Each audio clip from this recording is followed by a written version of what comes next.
ഇരിങ്ങാലക്കുട കൂടൽമാണിക്യം ക്ഷേത്രത്തിൽ ഉത്സവത്തിനെത്തിച്ച ആന ഇടഞ്ഞു. ഇന്നു പുലർച്ചെ 1 മണിയോടെയാണ് സംഭവം.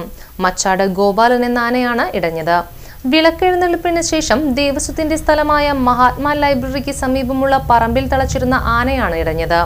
പറമ്പിലെ തെങ്ങിൽ തളച്ചിരുന്ന ആന തെങ്ങ് മറിച്ചിട്ടു. എലഫന്റ് സ്ക്വാഡ് അംഗങ്ങളും പാപ്പാന്മാരും ചേർന്ന് ഏറെ നേരത്തെ പരിശ്രമ ഫലമായി ആനയെ തളയ്ക്കുകയായിരുന്നു. ഇത്തവണത്തെ ഉത്സവത്തിനിടെ ഇത് 3ാം തവണയാണ് ആന ഇടയുന്നത്. വെള്ളിയാഴ്ച വാഴ്വാടി കാശിനാഥൻ എന്ന ആന ഇടഞ്ഞ് പാപ്പാനെ ചവിട്ടി കൊലപ്പെടുത്തിയിരുന്നു. അതിന് അടുത്ത ദിവസം ഗുരുവായൂർ ദേവദാസ് എന്ന ആന ഇടഞ്ഞ് പാപ്പാനെ ഓടിപ്പിക്കുകയും ചെയ്തതിനെ തുടർന്ന് ഉത്സവത്തിൽ പങ്കെടുക്കാതെ തിരിച്ചയച്ചു. തുടർന്നാണ് ഇന്ന് മച്ചാട് ഗോപാലനും ഇടഞ്ഞത്.